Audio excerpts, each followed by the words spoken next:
আজকের এই টিউটোরিয়ালে আমরা দেখব কিভাবে Laravel ফ্রেমওয়ার্কটা দিয়ে কাজ করতে পারি।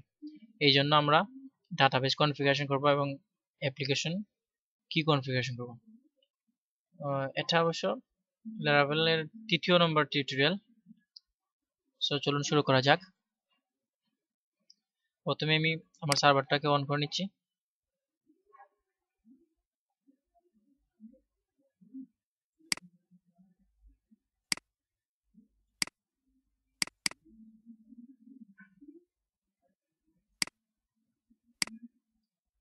সার্ভারটা অন করার পর আমি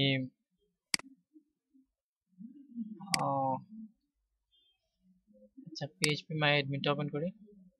PHPMyAdmin ওপেন করলাম। আমাদের একটা কাজ করতে হবে। আমি সাবলাইম টেক্সট ওপেন করি। আমাদের প্রজেক্টটা প্রথমে লোড করব, তারপর আমাদেরকে কিছু কনফিগারেশন করতে হবে অ্যাপ্লিকেশন ফাইলে। আপনাদেরকে আমি দেখাচ্ছি।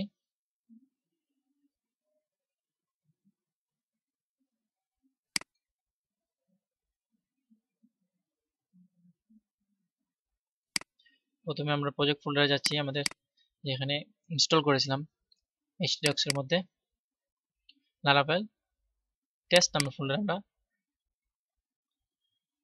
ইনস্টল করেছিলাম, আপনারা হয়তো দেখছেন।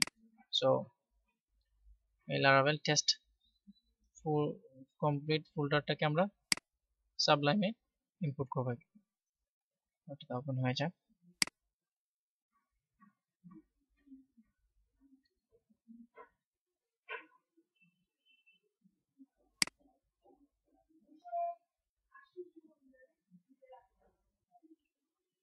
সাবলাইমটা ওপেন হয়েছে। এখানে আমাদের টোটাল ফোল্ডারটাকে আমি ড্রাগ করে আমি সাবলাইমে নিয়ে আসছি, নিয়ে এসে এখানে ছেড়ে দিলাম।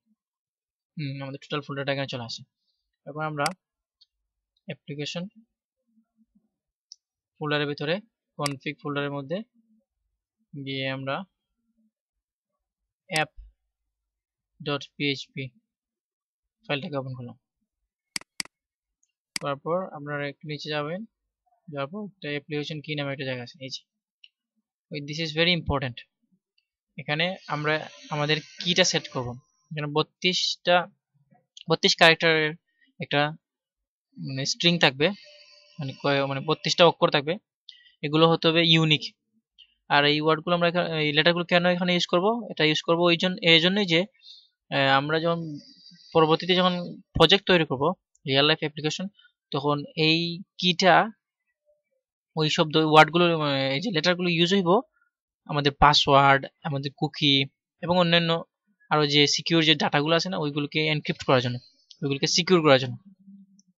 সো ওই সিকিউর ওই ওয়ার্ডগুলোর সাথে আমাদের এই কিগুলো অ্যাড হবে, হয়ে একটা ইউনিক মানে নিরাপদ একটা পাসওয়ার্ড। ওরা ওই যে আমাদের যে ক্লাসগুলো আছে এনক্রিপশন ক্লাস এবং সেশন ক্লাস, কুকি ক্লাস, ওইগুলো আমাদের ওই কিটা ইউজ করবে এই ডাটাগুলো তাদের সেভ করার জন্য। সো এটা আমরা কিন্তু আমরা নিজেরাই দিতে পারি। এখানে আপনি চাইলে আপনি নিজে 32টা লেটার এখানে টাইপ করতে পারেন, কিন্তু এটা অন্যভাবে করা যায়। আমরা পিএইচপি এই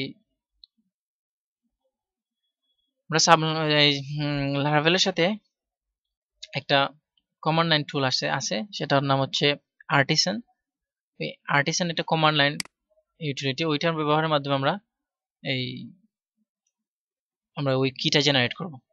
সো এটা করার জন্য আমরা এই যে লারাভেল টেস্ট নামের ফোল্ডারের মধ্যে আমরা কন্ট্রোল এবং শিফট চেপে ধরে রাইট ক্লিক করব। করার সাথে সাথে এখানে এই শব্দটা আসলে এই যে ওপেন কমান্ড উইন্ডো হিয়ার, এটাতে ক্লিক করব। করলে যে উইন্ডোতে আসবে, এখানে আমরা সেই কমান্ডটা মানে টাইপ করব ওই কি জেনারেট করার জন্য। তো এই কমান্ডটা হচ্ছে পিএইচপি আর্টিসান কি জেনারেট, জেনারেট। একে আমি এন্টার দিলাম। যদি আপনার কমান্ডটা ঠিক থাকে তাহলে একটা মেসেজ পাবেন যে কিটা জেনারেট হয়েছে।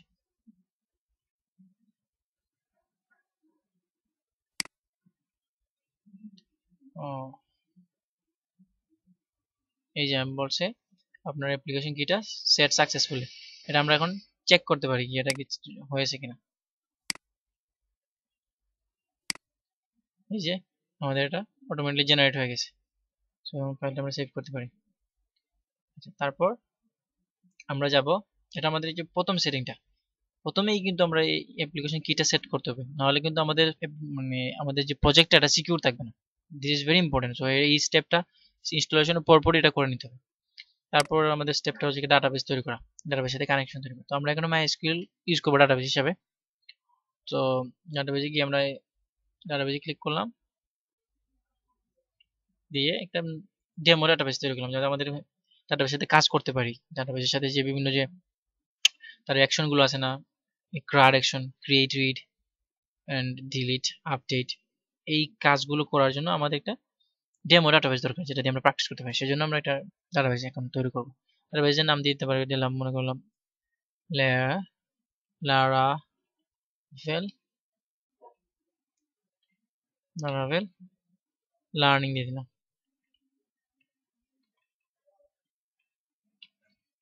লারাভেল লার্নিং দিয়ে আমি ক্রিয়েটে ক্লিক করলাম, দিলে আমাদের ডাটাবেসটা তৈরি হয়ে যাবে।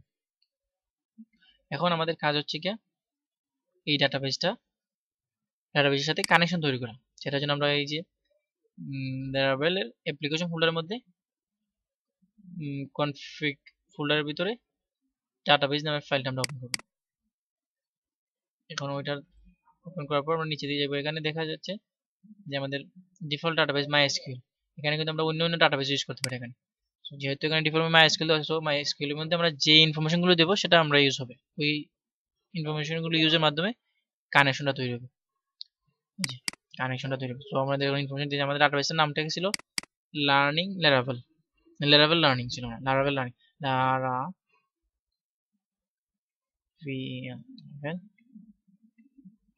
Learning, Laravel learning. তারপর ইউজার নেম, রুট, পাসওয়ার্ড মানে ব্লাঙ্ক, আর বাকি সবগুলো ঠিক আছে। সো আমি এখন সেভ করছি, কন্ট্রোল এস, সেভ। ওকে, তাহলে আমাদের ডাটাবেসের সাথে কানেকশন তৈরি হয়ে গেছে।